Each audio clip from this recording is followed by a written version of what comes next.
बहुत समय पहले, जब सृष्टि और संसार का संतुलन बिगड़ गया था, जब असुरों का अहंकार इतना बढ़ गया कि उन्होंने देवताओं को चुनौती देना शुरू कर दिया, तभी प्रकट हुई आदि शक्ति मां दुर्गा।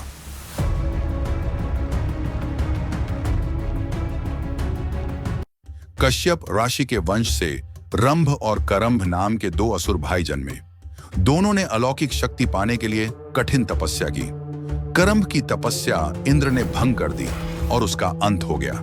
लेकिन रंभ ने अग्निदेव को प्रसन्न कर वरदान पाया कि उसे एक अत्यंत शक्तिशाली पुत्र प्राप्त होगा। रंभ का प्रेम एक भैंसनी महिषी से हुआ। इस संबंध से क्रोधित होकर एक अन्य भैंस असुर महेश ने युद्ध किया और उस युद्ध में रंभ और महेश दोनों मारे गए। अपने पति की मृत्यु से व्याकुल गर्भवती महिषी अग्नि में समा गई। उसी अग्नि से दो प्रचंड असुर उत्पन्न हुए, रक्तबीज और महिषासुर। महिषासुर का शरीर आधा असुर और आधा भैंस था। जैसे जैसे वह बड़ा हुआ, उसकी शक्ति बढ़ती गई। उसने कठोर तपस्या की और भगवान ब्रह्मा को प्रसन्न किया। वरदान मांगते हुए उसने कहा, मेरा वध न देव न असुर न कोई पुरुष कर सके। ब्रह्मा ने कहा, तथास्तु। महिषासुर को लगा कि स्त्रियां दुर्बल होती हैं, इसलिए वह अमर हो गया। वरदान पाकर वह और भी अहंकारी बन गया। उसने देवताओं पर आक्रमण किया। 100 वर्षों तक भीषण युद्ध चला। अंततः देवता पराजित हुए और स्वर्ग से वंचित होकर भटकने लगे। निराश होकर वे ब्रह्मा, विष्णु और शिव के पास पहुंचे। तब त्रिदेव और समस्त देवताओं ने अपनी अपनी शक्तियां मिलाई।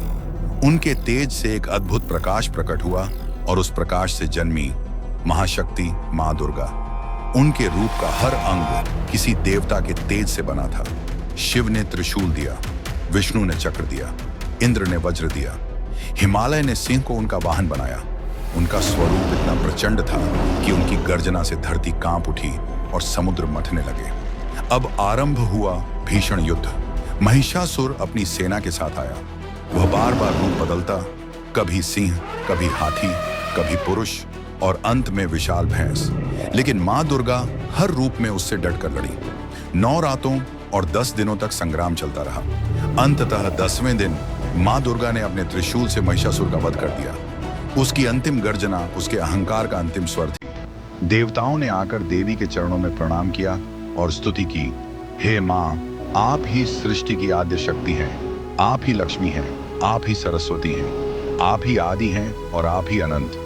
समस्त ब्रह्मांड आपका ही स्वरूप है। उस दिन से मां दुर्गा महिषासुर मर्दिनी के नाम से विख्यात हुई और धर्म की स्थापना कर उन्होंने तीनों लोगों को अधर्म और अत्याचार से मुक्त कराया। अगर आपको मां दुर्गा की यह कहानी पसंद आई हो तो कृपया लाइक करें, शेयर करें और हमारे चैनल को सब्सक्राइब करें। आपका सहयोग हमें और भी प्रेरित करता है।